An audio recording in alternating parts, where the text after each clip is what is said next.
You like. Good evening and welcome to the July 7th Park Board meeting. Board, you have minutes from our June meeting. Do I have a motion to approve as presented? Motion. Second? Second. Any discussion or revisions? Okay, seeing none. All in favor say aye. Aye. Sunrise Golf Course finances.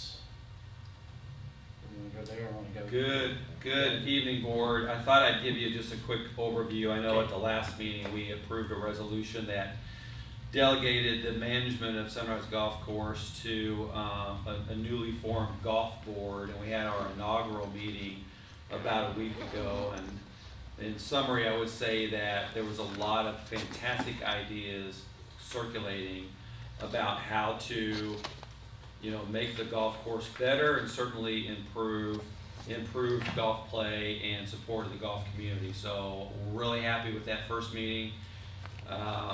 Zach is your representative on that golf board, and I'm very optimistic about the support they're going to give to our new golf pro, Roger Gallatin Jr., who started there on June the 20th, I believe. So tonight I just wanted to mention that the golf board has met, and we'll start now getting more formalized with those meetings, and I'll give you an overview of operations at Sunrise Golf Course through the end of June, and keeping in mind that now that we have fully taken control over all operations at the golf course, including food and beverage, we'll be working with the golf board and the golf pro to update the 2021 budget for the balance of the year. But some highlights through June that I thought I would share is this. Our rounds played year to date are approximately 6,500 rounds, and we still are tracking a very similar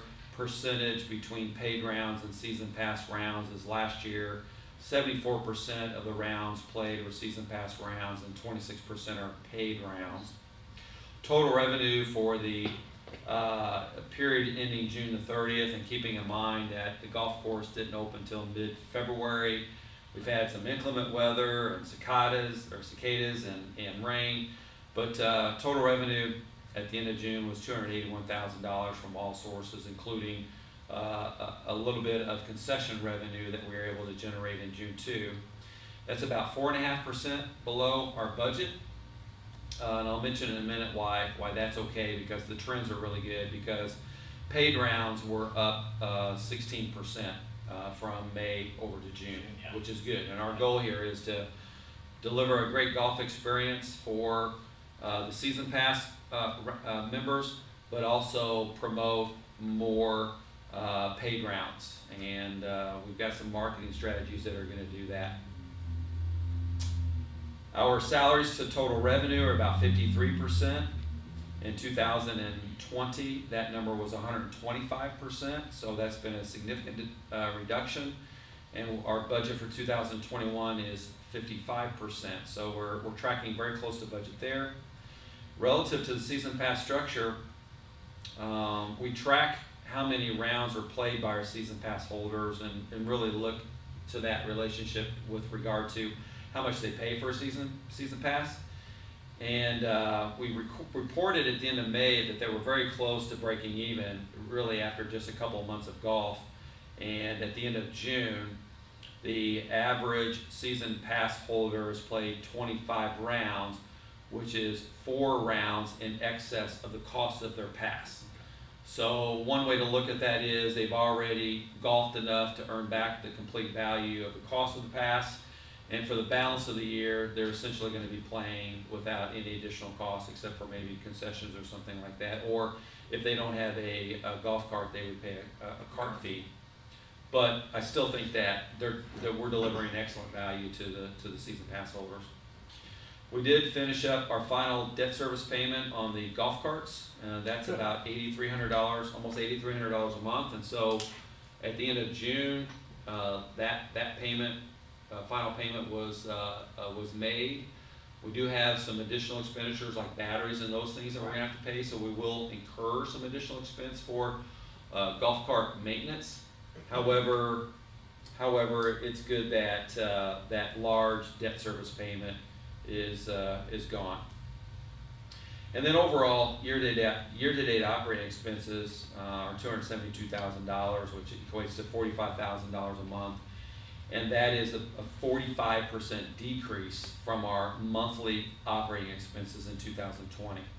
So we are accomplishing very close to revenue targets, and we are managing very, very well with regards to our operating expense targets. And so right now we're projecting an annualized year-to-date profit of about $18,000. That's going to fluctuate based upon how our summer months and fall months play out. And that's going to compare very nicely to a $370,000 loss in each year, prior years. So things are going well. We have some capital improvements we're making up there. The golf clubhouse itself has been undergoing a pretty significant renovation, both the interior and exterior.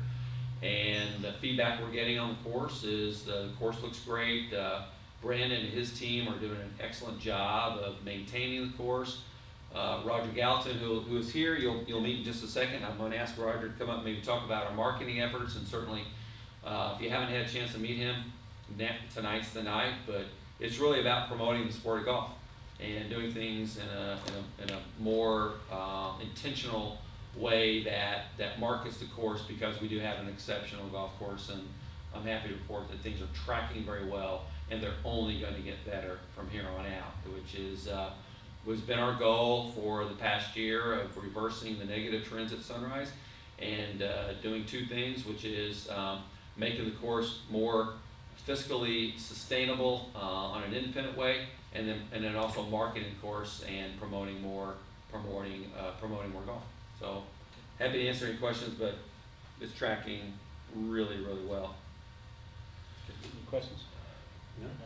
And now might be a good time maybe to introduce Roger, if you don't mind. Roger Gallatin. Been here for a whopping maybe 3 weeks and already making a difference, which is great. And talk a little bit about golf now and about how we can market the course to be get more outside play. Yeah, the Golf Now is an online platform for booking tee times. It's been around for quite a while. The business model has been around for decades. And you might recognize the business model once I start talking about it. Same as airline industries use, the hotel industry. It's all about unused inventory. To give an example, your premium price on an airline flight to fly on Christmas is pretty expensive, but if you're willing to wait 2 days later, then you can get it for a lot better price. Golf the same way. Most expensive tee time is Saturday morning at 9 a.m. If you're willing to wait until 11 o'clock, it'll be cheaper. So it's priced according to the demand for the tee times. It's called a utilization model is what they hit. And what Golf Now does, it's a secondary party. They have the #1 market share. There are other online platforms to book tee times out there, but Golf Now is definitely the biggest in their industry. And they basically what we'll do, and the mayor just signed a contract today. Once they come on board, they're going to design a website for us. We will have tee times available to book on our website. It'll be identical to what is on their website too. They have something like 600,000 users, so we'll also have the ability to market to those 600,000 nationwide. But also we'll be able to capture everybody that plays our course when they book tee times. It comes along with a full point of sale system that will be able to integrate all the food and beverage. We'll be able to track every last tea that we sell down to every last beer or cheeseburger, all in one system. It's been specifically designed for golf operations, and I started with it at my last course up in northern Kentucky, and we were struggling back then too. A lot like some of the numbers that I'm hearing from Sunrise. We gradually built up, and now we're $49 price point. Our average online booking on Golf Now is $37. When we started, it was $23. So it takes time to grow up to that point. But the whole idea is to bring people in from outside of the Madison's market that we are traditionally marketing to, and use money from people from the Louisville area and Cincinnati area that will come in and play our golf course. Right now, we basically have no online presence at all. So even a little bit it is going to help a lot. It also comes with support systems. They've got teams that can help with the POS system, the point of sale. They can help with the marketing aspect of it too. Put out monthly email blasts, things like this. So had a lot of success with Golf Now and my previous work experience, and looking forward to putting it in play here in Madison, and excited about what new potential we can grow with it. The other things that I want to do here is I got an email from Bob the other day. The First Tee program is a program that's instituted by the PGA in a growth of the game model, and they're trying to bring more people into golf. Well, the First Tee program goes into the schools and introduces golf to kids that have never been introduced to golf. A lot of our curriculum in the educational system is teaching them how to play basketball and football and kickball, but golf has never really been in that curriculum. So not saying that I want to produce, a whole bunch of golfers out of this, but at least give the opportunity to see if somebody might have some interest in it and break down the barriers. Traditionally, golf has been an elitist, men's only type thing, and I want to introduce it to kids and let them know what the basic rules of etiquette are, so they feel comfortable coming out to the golf course. Even if it's, play 9 holes with grandpa on a Sunday night or something like that.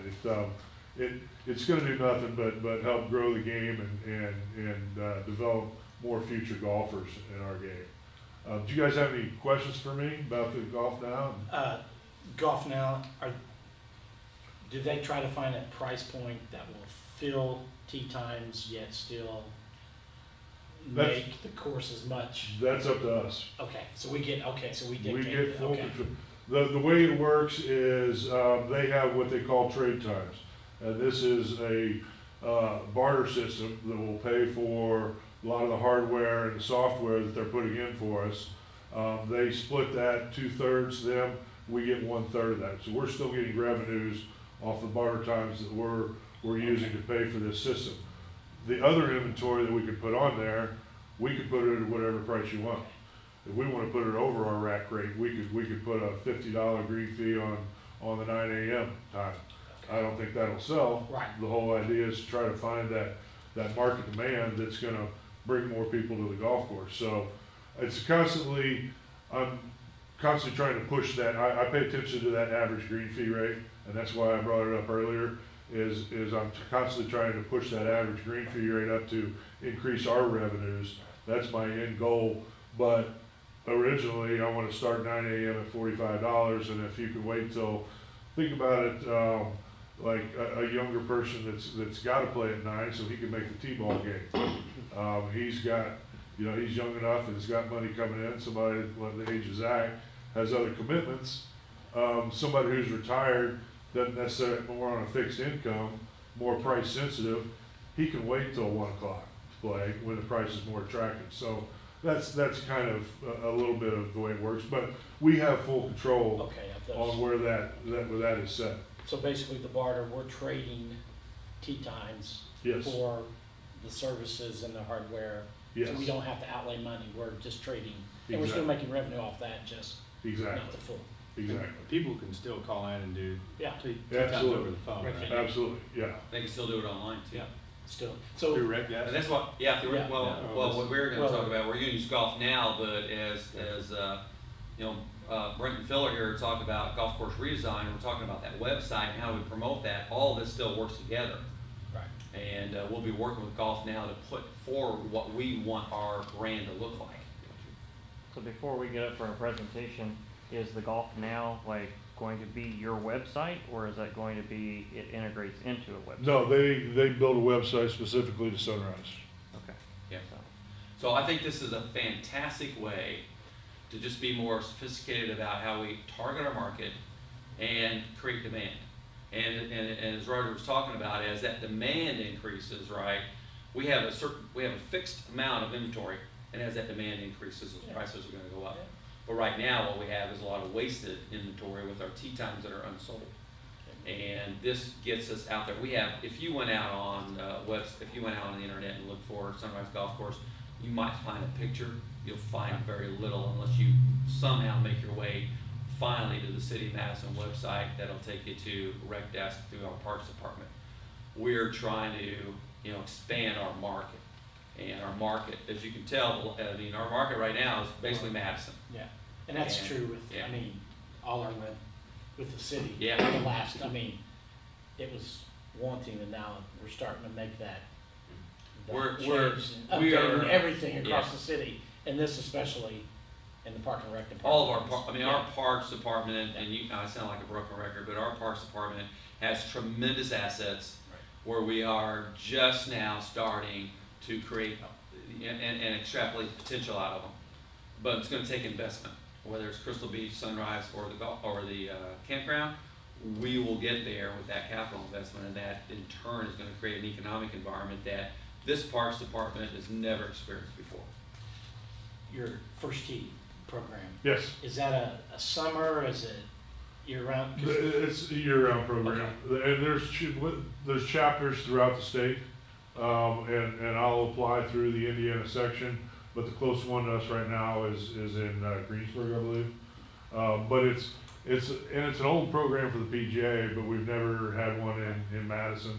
But if the closest one is Greensburg, it seems like we should be able to draw some kids from further away. I know we had tennis and golf. To me, are two that you can play the rest of your life. Yes. And some of the pickleball and stuff like. But of the sports that are in school, those two you can play the rest of your life. We all give up softball or basketball, or we play at a lower level. Well, this you can play. So it's exciting to me to see golf, and I know there's some talk about possibly tennis, but this is something that we've done. We've just dabbled a little bit 3 or 4 years ago, but my sons kind of got into that one program, and it was 4 or 5 weeks, but they got interested in it. And, you never working know. there, they're interested in golf. So, but I'm excited about that because that is something they can do. Someone can do the rest of your life, both boys and girls, and income levels and things like that. I think you're right with the image that golf has. Well, and it's been a subject in the PGA that why isn't golf part of the curriculum of a normal PE class throughout the state or country, for that matter. Just for, not saying that they're going to be a pro golfer or get into it for the rest of life, but introduce and break down the barriers and make them feel more comfortable to come out to the golf course. One of the spin-off companies for, Bob was talking about trying to find Sunrise online, Golf Advisor. So if you ever go on a golf trip somewhere and it's one of their spin-off companies, and it's based on customer reviews. So if you're driving down to Alabama, you can look on there and see what golf course people have played. I did find Sunrise on there. They had 3 reviews, and I was interested to see how that rated. And I looked up my old golf course in Northern Kentucky, and we had 285 reviews after being on the Golf Now platform for 8 years. So that is one of the numbers. Bob told me 300,000 visitors to Madison in a year. Surely some of those people are golfers and are looking on those websites and trying to find someplace to play. So it's a huge opportunity that I'm excited about getting Madison into the 21st century. Frankly, with Sunrise is there. Do you want to go ahead and just do the presentation? And we can do Yeah, it go ahead. later. Thank you, Roger. You're welcome. Yeah, thank you. Welcome. Guys, go ahead and go. Yeah, absolutely. Well, first, just to introduce myself real quick, I'm sure you guys know Brent from his work with photography around town and also with the airport, of course. And my name is Phil Mandy. I'm a local professional graphic designer, and I run my design business called Phil Mandy Design Works. And I just want to build off of Roger's momentum. Since Sunrise is going to be trying to reach out to a wider audience now, we have to kind of be we had to be on par with, our visuals, our branding. They just need to they need to look good, and they need to reflect how awesome and how beautiful Sunrise Golf Course is. So without further ado, let's go ahead and get through this here. Of course, we're familiar with the current branding that's out there for Sunrise. The thing about branding is you want to be consistent, and unfortunately the consistency isn't there at the moment.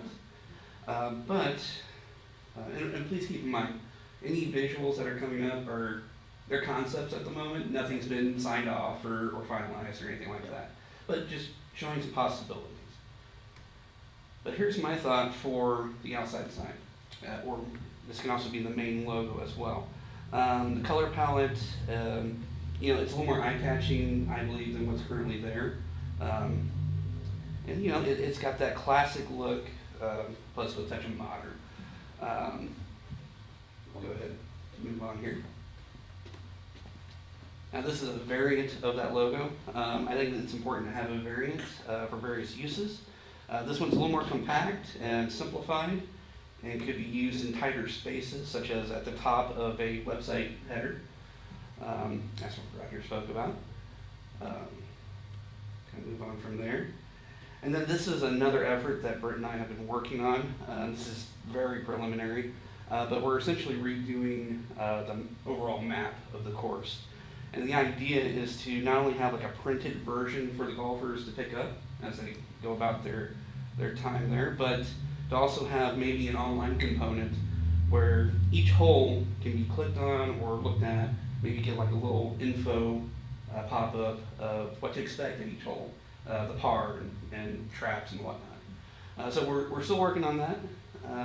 We just want it to look really nice and polished and professional, but that's kind of the progress we're making so far.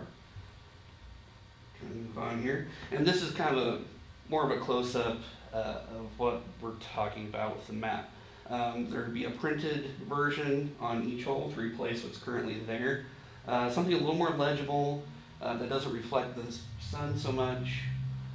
So still working with colors and stuff to see what works best, and still working on the details of the map. And on this, I will add that, so the signs that you have at the holes right now are basically, it's a Google Earth image, and then it was just cut out. So that's why it has a little bit more detail.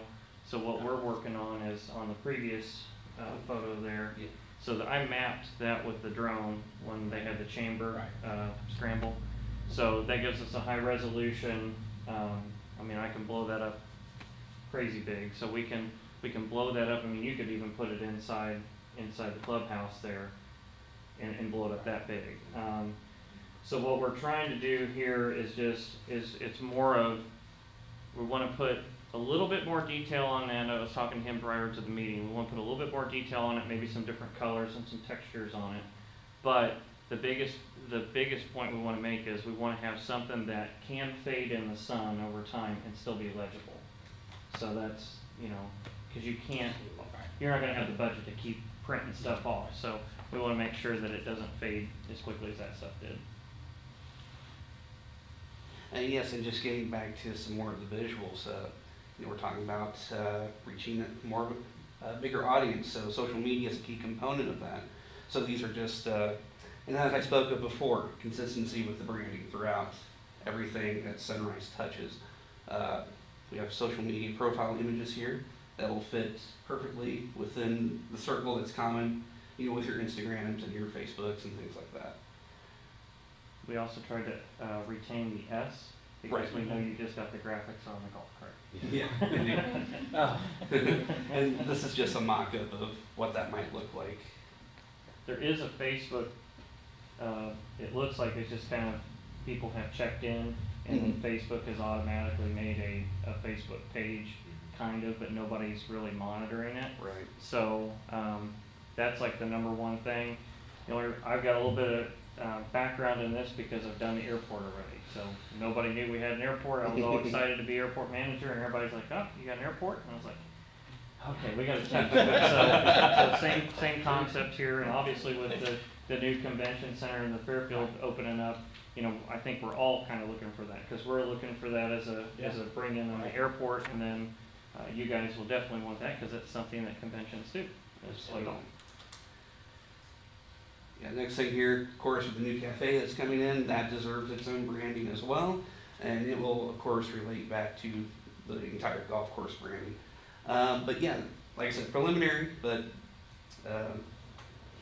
and that will include a menu as well. And this is just, I wanted to include a few examples of Brent's photography work. Very stunning. He has a great eye. Like this photo, this was with the drone, right? yeah. Where are you standing at? That's what I want to know. Where are you? We are over on the edge. I know where it's at. It's like, so it's taken with the drone? Yeah, I That's flew awesome. over that waterfall there. Yeah. Yeah, he's amazing. And just a really nice shot of one of the lanes there, the hole there. Yeah, awesome. And you know, with the new initiative, with the new website, we're going to want high-res photos, and we're going to want to make that the standard. And these are all 4K images, and you know, I can get bird's eye view, and really what you guys are lacking is content. That's something else I talked to him about, Visit Madison has a few ways that they generate content off of Instagram, and ways that people can hashtag, things like that. So there is some of that social media generation that we can do as well, that he knows how to do as far as just getting content, rather than us having to go out and take all the pictures all the time. We get the initial content that we need, and then allow people to kind of generate the content as they're out there, and then you pick and choose what you want. Yeah, and then finally, we were just kind of getting to our budget to kind of complete this work. For myself, with the branding side of things, that would include, you know, a new logo for the course, for the cafe, any associated printed materials such as business cards, a new menu, new scorecard design, of course the maps that we talked about earlier. For me to do that would be $1,500, and then for Brent's photography, it would be $1,500 as well, but that includes a lot of drone photography. So that's going to be high resolution photos, which I've already been taking those. That's going to include the mapping, so if we want to do the rebranding of the cards, all that sort of stuff with the new higher resolution. And then also, it had been talked about the hole by hole flyover and that. So if you decide not to necessarily go that route, I know that you've got the new website that's going to be built. We can talk about that after. You guys would be part of that. We can adjust that if needed, because the video takes a long time. And we are also expecting that, you know, with Roger being in, there's going to be some changes with things and stuff. So this is also, we know that there's going to be quite a few edits. Talking to Matt on that. So absolutely. So we're budgeting that as well. But yeah, just to reiterate, $1,500 for my work and $1,500 for Brent's work. And that's really it in regards to our presentation. Any thoughts or questions? Want to yell at us? So you guys would potentially be able to work with Golf Now? Oh yeah, absolutely. Like some sort of link, because I think it's nice to have local residents here able to go out, take pictures when the course looks the nicest, you know, right. Stuff like that. And then just put a link on Golf Now right to Sunrise, and it'll bring up all the stuff you guys just talked about. Yeah, and like I said, we would, you know, we're going to see if that can integrate in with that website, and if that's the route they're going, then we can stay the course. If we just need the content or something like that, then we can adjust that way as well. And of course, on my end, the graphics and colors and fonts or whatever Golf Now might need, I can provide that. So. I think it's great because it's going to drive play. You're right, it's going to be integrated with Golf Now, or also our parks website. And this is just the start, right? Because we're talking about how do we promote all of our amenities we have in our community. And right now we have zero online presence for anything, frankly. And this is the beginning to start really have that branding discussion, because we have just such beautiful assets inside our park system that are great complements to our entire quality of life and our tourism economy here. And that's where we're eventually going to get to Right. which is partnering with our tourism partners, the hotels, the hospitality industry, Visit Madison, Board of Tourism. That's the master plan. You just think a drone on the riverfront, Crystal, Hardy Matthews, I mean, that We've already done it. the possibilities of that, and just for the promotion. Yeah, I actually just shot all the parks, so. Okay, so yeah, that's, so yeah, everything. that's, Cool, yeah, yeah. that, the possibilities there, just to promote, Yeah, absolutely. come out of town. I think, you had a question you want to come to the point? Well, Ask about? I don't play golf, but, You want- and I. We're trying to get everybody on the record, so you can, if you mind come to the podium? Oh. Yep. Go up to, Please. okay. Yeah, thank you. I don't play golf, but I just had a question.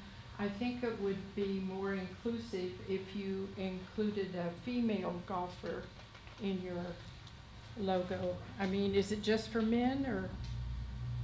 It's just a concept. At the moment, it's just a concept, though, absolutely, yeah. Yeah, Includes- I think that would be inclusive. more That's inclusive important, if you were to yeah. do that. Absolutely. Okay. One of the things Roger is working on is leagues, Thank you. women's league, men's league, mixed leagues. He talked about the PGA, what's it called, youth tee? First tee program. There are so many possibilities out here that we're exploring that it's really fertile ground to bring in a bigger, broader golf community. So for everybody. Yeah. Thank you guys. You guys Appreciate it. excellent. Thank you. Yeah. No, we're good. All right, thank you, guys. Thank you. Nice work. Other new business approval of a reduced adult basketball fee. Matt, you kind of describe that for us? Yeah. You mind if I sit right here for this? No, not a problem. All right. So what Chad and I have kind of been evaluating with our adult fees, we noticed that all the fees for each sport was just one flat fee. And kind of looking at the different leagues that are run around local areas, different counties close to here, we realized that this is a little bit pricey in terms of like softball and such. It's about right, because that takes a little bit more work because you do have to track rake, you have to chalk. If it rains or anything within the first couple of days before you play, you definitely have to take care of that, especially because we play down at John Paul, which if there's any kind of drizzle that it doesn't drain real well. So we think that is appropriately priced, but didn't feel that it was fair to do the same thing for basketball, for example, which is indoors, takes minimal setup and prep. All you really need to do is employ some officials and maybe someone to watch the clock and make sure that those are going well. So we ran the numbers on that to see what it would take to still make something profitable, but just kind of make it a little bit more encouraging to up our play for that. So it's currently set at $400, and our request would be to we lower that to $300 to see how that works out. Do I hear a motion to amend our fees to men's basketball league from 400 to 300? I'll motion that. Second? I'll second. Do we have any discussion, questions, anything more than that? No? Okay, all in favor, say aye. Aye. Aye. All right, director's report. Hey guys. All right, so we are in the middle of our third week of playing youth baseball up at Rucker Sports Complex. It's been going pretty smooth. With the major league, we've got 2 teams with a total of 20 participants. Minor league, we've got 4 teams with a total of 44 participants. In rookie league, we've got 3 teams that consist of 34 participants. As far as softball goes, we are in the process of scheduling games against the teams from Hanover's Parks Department. We're looking to get that started next week. So that should be hitting the ground running very soon, and I'm excited to get that going up at Rucker. Let's see. Volleyball, I've got a meeting on Friday with Katie Napier to establish the schedule and kind of the season for youth volleyball. We want to get that going as soon as we can, because when school starts, I mean, that's really volleyball, football, all your fall sports, they're going to be taking off. Similar to that with football, youth football, I have a meeting Friday with Leroy Wilson, the head coach at the high school for a football team, to establish the schedule and season for youth football as well. And so registrations for both volleyball and football should be up and going this Friday afternoon. Adult programming, we've got men's softball. Due to John Paul being unusable, they're up at Rucker Sports Complex right now, and that's all been going well. They've all, we're almost all paid off with those teams, so no major problems there at all. We've got the field availability, so we're gonna let them use that. And then going off with the adult programming, we've got a summer basketball league. So 2 weeks ago, we opened registration for that. We don't have any teams registered right now, but we've had quite a few verbal commitments to that, to having teams for that. So we will push that back a week, but we will put that on social media so people are aware of that. That'll be at Brown Gym, and that'll be on Sundays only. And like Matt said, that shouldn't be very much to fund for that. Senior programming. So the senior center on Main Street is no longer being used as a COVID testing site, so we have that now. The last week I went over there a couple times just to kind of assess where we're at with that building. Minor damage, but no real water damage or leaking, anything like that that's going to cause anything structural to happen. But yeah, we're just we need to take care of some minor housekeeping issues before we can get that up and the programs there up and running. But I've kind of talked to Heather Foy about adult and senior programming. That's somebody I need to go to speak with to kind of further the development of that. But yeah, do you guys have any questions? How is Crystal Beach going along? I don't know if either one, just how's it going? Good, I'll hit on that here in a second. Okay, you're just gonna handle okay. the program and Okay, stuff with that. all right, I was just asking, sorry. I All don't right. have any questions. I don't have any. Okay, thank you. Thank you. Mm-hmm. I just want to say too, Chad's been really instrumental in helping us navigate the transition up at Sunrise, and Matt and everybody else has pitched in too, and it's great to see Chad be able to at least start now to devote more of his time toward the programming side, because that's where our future is, and that's where we want to promote youth sports all across the board, as well as adult active and our seniors. So there's a lot of good things ahead of us on the programming front too.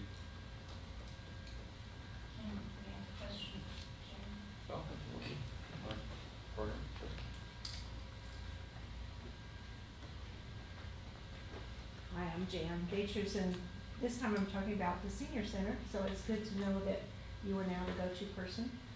They're very excited to get back in there, and hopefully you will also talk to Gary and to Arlene and some of the regulars that use it.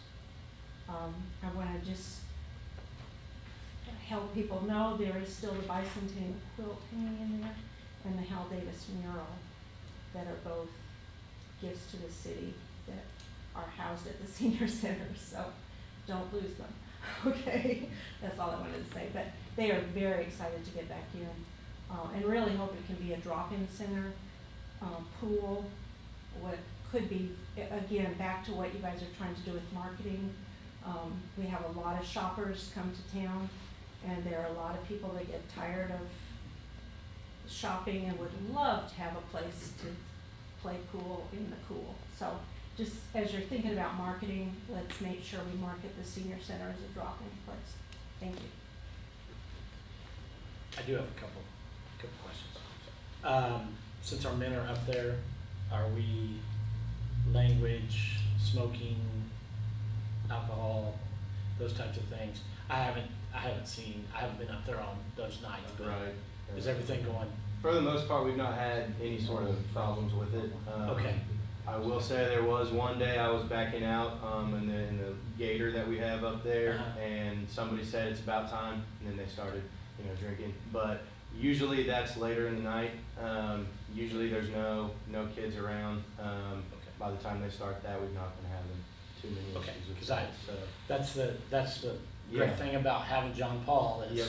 they're down there and we can Correct. say, We spoke with the leaders of that before it, once we Just- realized okay. that we can't play at John Paul for a little bit. okay, And so they know what the deal is with that, especially during youth games, we cannot have any of that going on. So Chad's been physically up there each night, and I haven't heard any bad reports on. Okay, and I haven't, I was just asking, because Yeah, I played at John Paul before, so. Yeah, oh yeah. The other thing is, and I don't know if you've addressed this with Matt or anything, is the issue we ran into with lightning and rain and men's league or church league.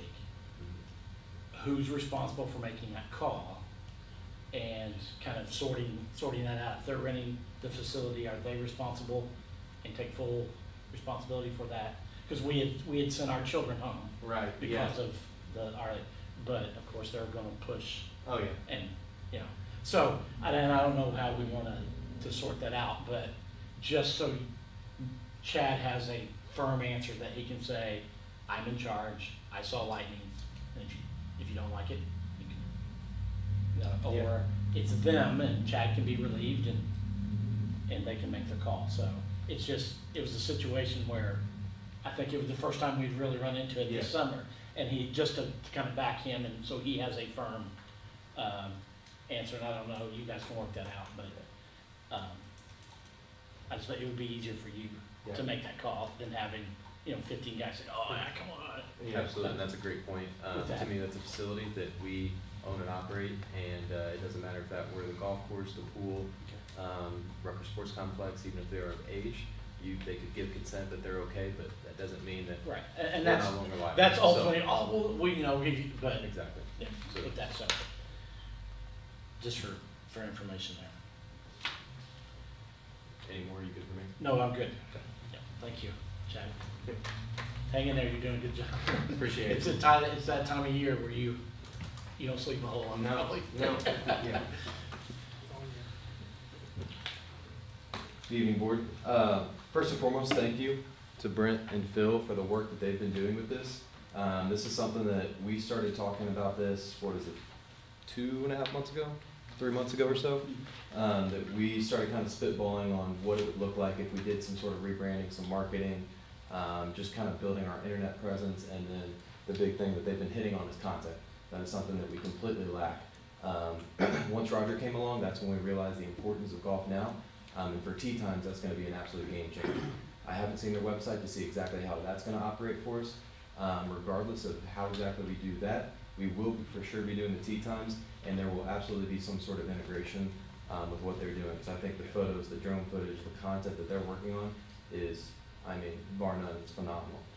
So I'm really looking forward to what we can come up with on a partnership with that. So thank you to you guys for the work that they're doing on that. I'll just go ahead and stick with Sunrise, since that's the theme of this meeting. Our overall membership update on everything, we're tracking a little low in terms of our overall memberships with adults. We've got 148, youth 33, spouse 11, and college 7. The one area that we are doing excellent in is our cart stickers. We've sold 108, which is 2 more compared to 2020. Revenue update, we continue to track about the same, at least as last month. Just looking at green fees, we did a little over 14,000, and then our cart rentals were just shy of 9,500. And then for the events that we have coming up for this month in July, on 7/18 we do have the Walnut Fire Company number 4 event, and then on 7/27 we've got a IGA PGA Junior Tour that's coming in, and that one I know we did host last year and it turned out to be a successful event, so looking forward to holding that. So we've kind of hit on everything that's been going on up there. We've definitely had a lot of change. We're working on getting all the staffing. We've got all our proper pro shop attendants in place now so that we're fully staffed. Because this is obviously a 7 days a week kind of venue where we're working 7 to 7 except for Mondays that we're open at 11. But we have a lot of hours to fill. So it took a couple of weeks to get all those staff in place. But we've got pretty much all trained. Roger's come in and really stepped in to help with that. And then Johanna Johnson is the person. She was running our brown gym for us on Monday, Wednesday, Friday, and then we pulled her up to the golf course to where she's been the main person that's kind of been running the pro shop, handling the scheduling, so she's done a great job with how we're doing there. But one thing that we are missing right now are cooks. So we've been doing a complete overhaul and cleaning the kitchen, making sure that everything is compliant, safe, We did have a few electrical issues of things that we needed to clean up, but that is almost finished. And so what we're currently looking for are cooks so that we can get everything up and running. But still, with all of the work that we've done over there, we're not quite ready to open, even if we did have cooks. We just got our furniture in today. We did all new flooring, new paint, both inside and out. Trying to think what else. We took out a half a wall that was there on the pro shop side that really just kind of opens up the entire area. And so there's a lot that's going into it. It's a little bit cluttered right now, but we're slowly getting that to where we're trying to go. So looking forward to having that as more than just a golf course kind of clubhouse, but something that can be utilized by families, by people who are just looking to stop by for a lunch or dinner, and that's all going well. And then also everybody that we're getting up there for working at the pro shop, we're looking for people who can handle, they have their service license, so they've got to be 19 or above, because that's another big component, obviously, with all of our revenue streams is additional sources. So having that three-way liquor license has been fantastic, and so now we've got those staff in place as well, so that we can continue to sell that as long as we're open. And then with Sunrise, the last thing, Bob mentioned this, that Roger Gallatin started off earlier this month, and he's doing a fantastic job. He's really coming in and just kind of taking it by the reins, stepping up and giving his ideas on, hey, this is working well, hey, this isn't, and really just kind of making it his own. And is really jumping in with all of our season pass holders, getting to know everybody that comes in, cutting up with them. So we're very excited to have him on our team, and he's doing a fantastic job. I'm gonna skip back up to where we were at the campground.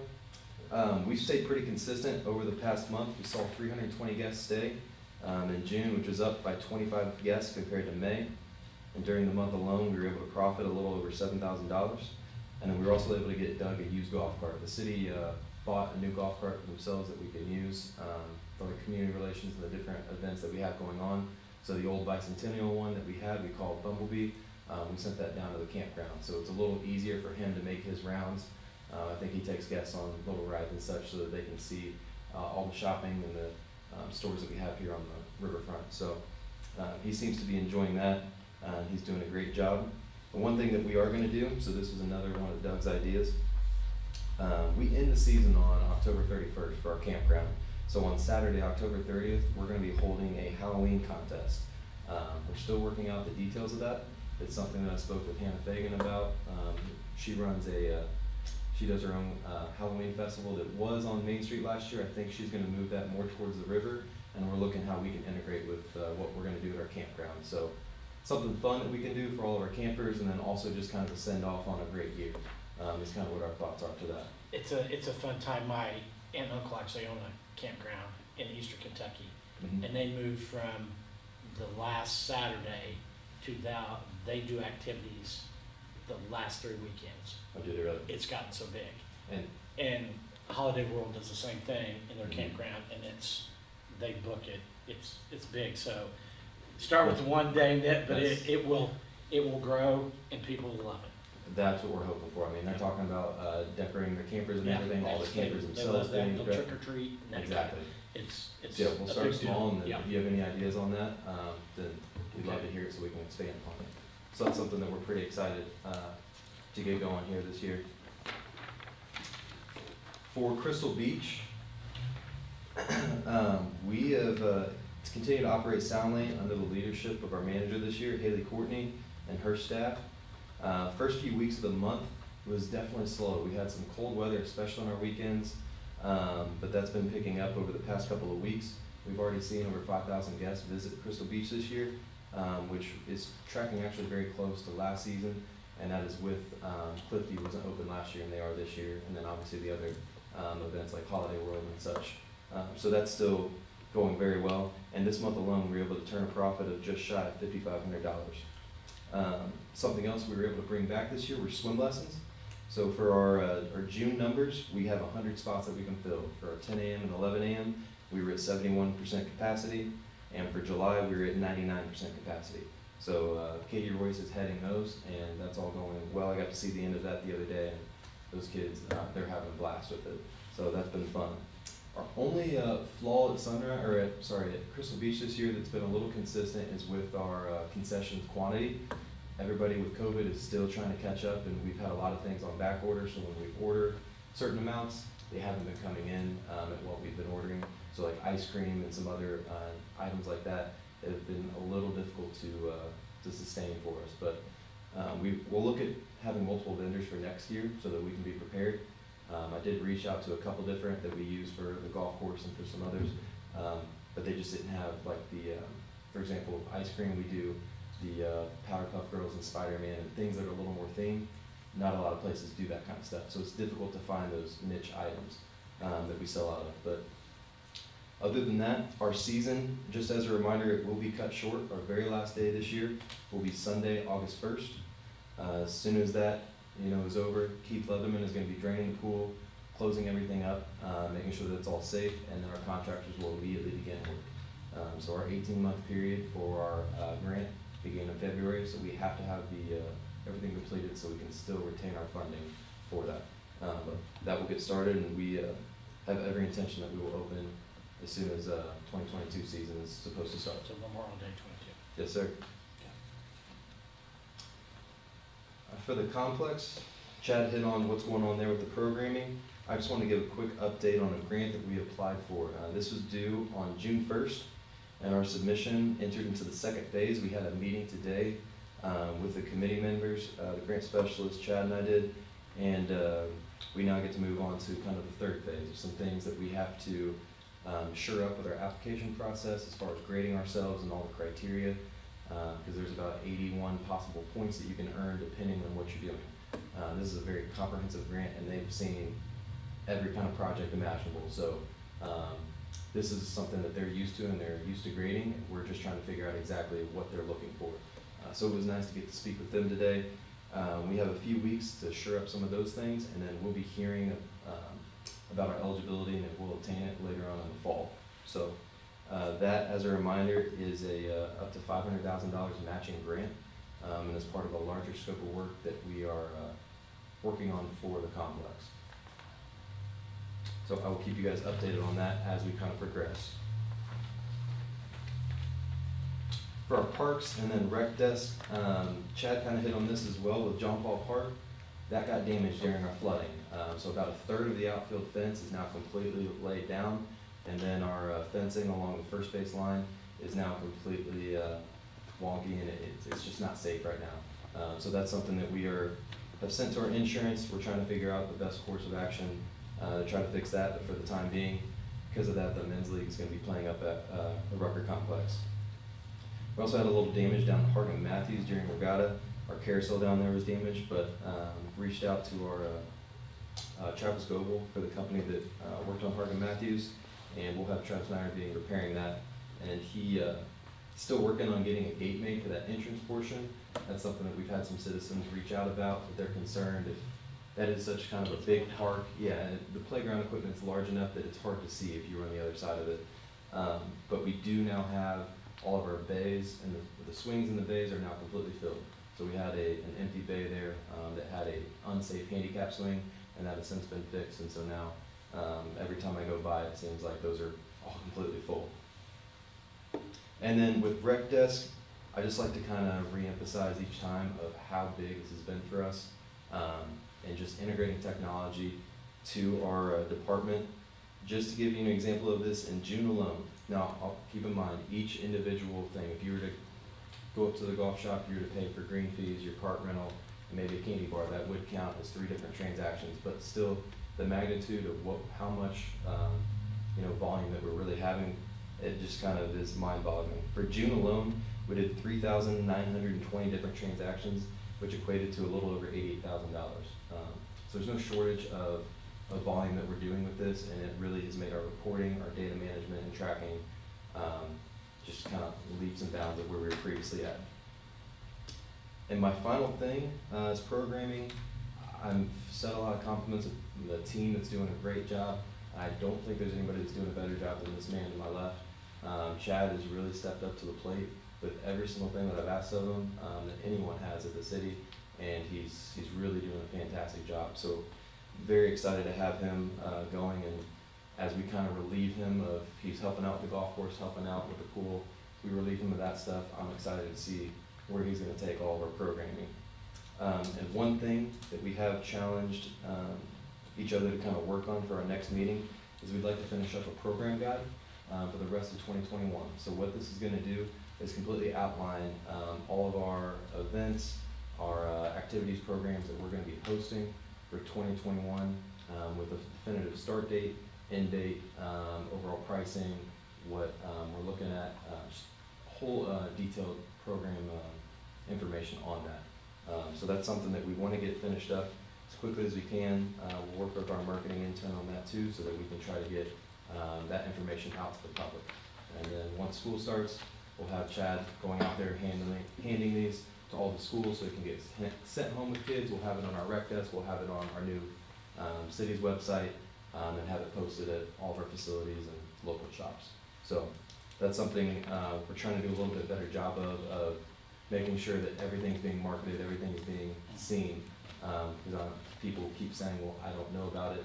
We want to make sure that's no longer an excuse for what's going on. Good. That's all I have. If you guys have any questions. Thank you. All right, thank you. Any other comments from the public?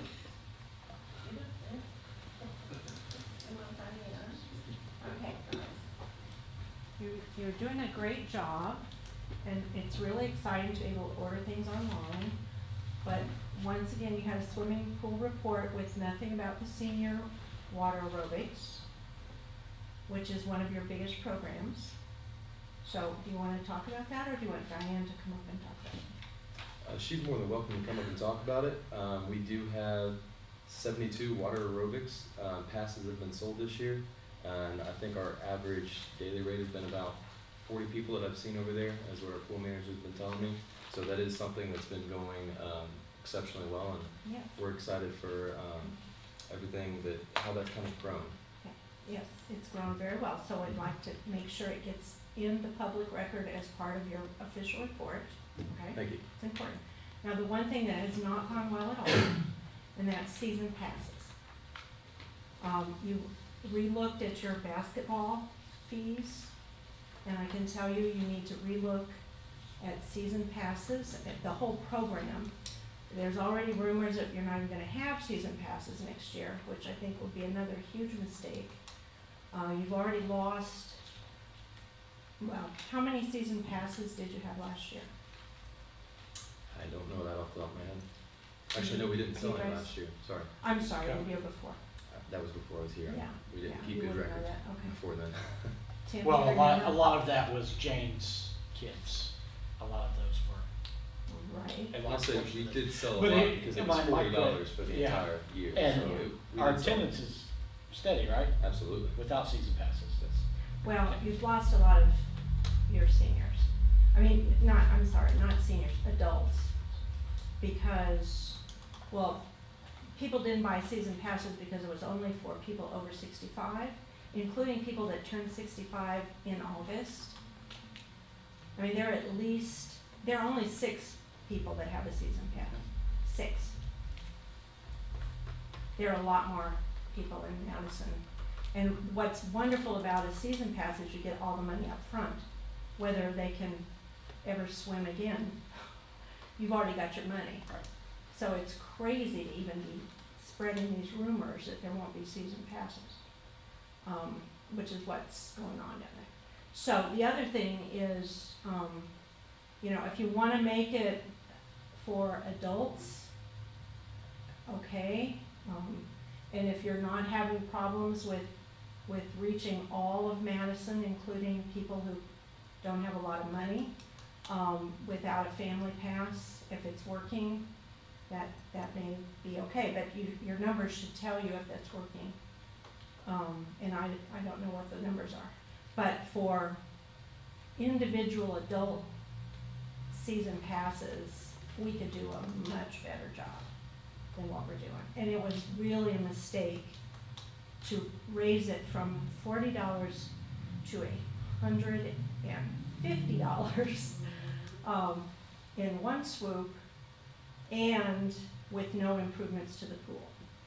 I think if you had raised the prices next year after the bathhouse is refurbished, after there's a new pool liner, after all of that, people would have understood, well, yeah, look at this fabulous product we have. Yeah, we'll pay a little more. But to raise it that much with the same old mess was just a really bad decision. I mean, the 6 of us that bought passes, it's like, it's our contribution to the city. We love the city, we love the pool. Yeah, okay, but it's really it was bad marketing. That's all I'm saying from that. Okay. The other thing is, Matt's promised me that the construction people will actually start, because that's gonna be really important. We all know how hard it is to get contractors in. So hopefully they are lined up and ready to go August 2nd. We've got to drain the pool first, but they'll be No, I ready know, very but I quickly mean- after that. Here and ready to go. Yeah. We're all looking forward to a new pool. There are questions about handicap accessibility, about the slide, and I'm not sure who is actually managing the construction project. We don't have a city engineer. Nicole wrote the grant, and I know she's managing the grant process, but who is actually gonna be looking at the blueprints, looking at what the contractors are doing, and making sure that it's gonna be the excellent product that we are spending $2.5 million for. Because it is a unique product and project. So who's overseeing that That's where construction? we've hired an engineering firm and a design firm, and they came to the park board, I don't remember exactly when, and showed a whole bunch of the blueprints of what exactly it's going to encompass. And they did mention about the ADA accessibility, and all of that. Now, I personally, to me, it was so complicated that I wouldn't have understood it. Right. But they are gonna make sure that, we've given them the checklist of absolutely everything that they need to encompass with it, and everything has been approved through that. So the engineers have all of the metrics and the things that they need to have part of it. And then, as far as the project management of it, I believe, is that not Nicole? Cause that's, Nicole didn't actually, she wasn't the one who directly wrote the grant, but I don't know if she's the one My who took over. my guess is, and this is just my personal opinion, we are hiring someone to do that. And that clearly needs to be somebody that knows what they're doing. That would be my But guess. the other thing, I think, it would just be wise. I don't know if Nicole's ever been to the pool. And certainly an outside engineer has never been to the pool. So in this process, it would probably be really smart to make sure that somebody that uses the pool regularly, and there are people that have been, they're older than I am now, and they've been coming since they were little kids. So just make sure that we don't ruin a national treasure here, because it is a national The treasure. guys that drew the plans, I think, were at the pool, mhm. because they drew the plans. That use the pool.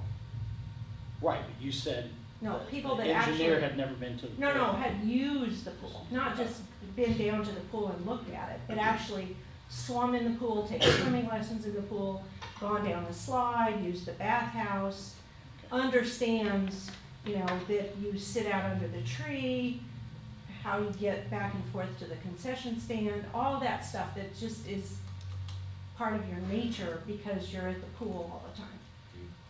There's nobody that I'm aware of that has that kind of relationship with the pool that is involved in any of this, and I think that's gonna be a problem.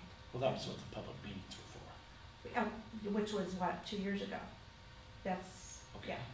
So we So just that was- need, I mean, but that was some the- refreshers, maybe some update, progress reports that include the public would be a really smart idea. And as we learn those from the engineering firm, we will be happy to share those. Yeah, yeah, Absolutely. just share that concern Mhm.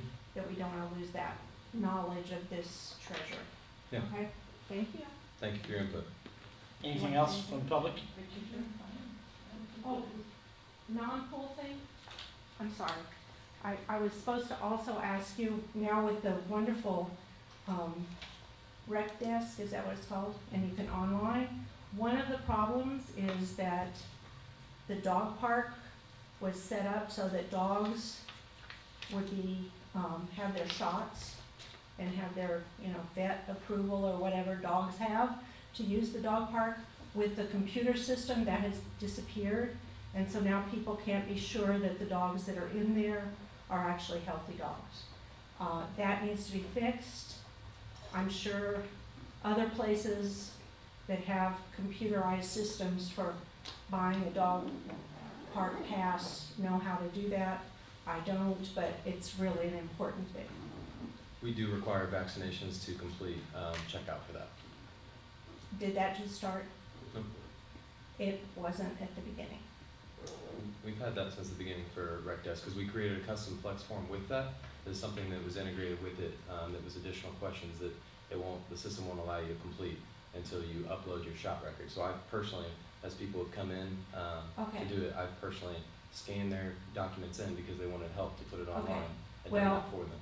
Some false information was given out when people tried to buy a pass, and they didn't buy it because they were told that the dogs wouldn't have to have that. I can't speak on So, okay, false that's great. information on that, I'm but- glad that is requirement, because that was just something to make sure the dogs stay healthy. So thank you. There were just a few hiccups getting it started, but glad you guys are fixing it, and it really is exciting that we're in the 21st century now. Thank you. Thanks, Jim.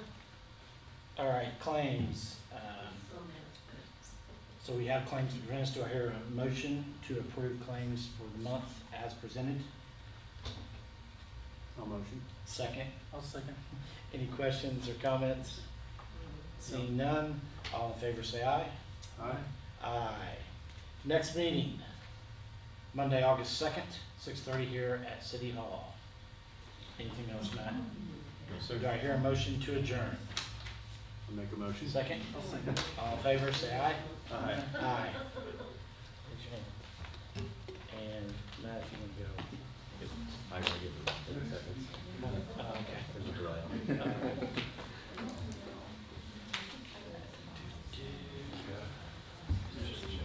You need a, yeah.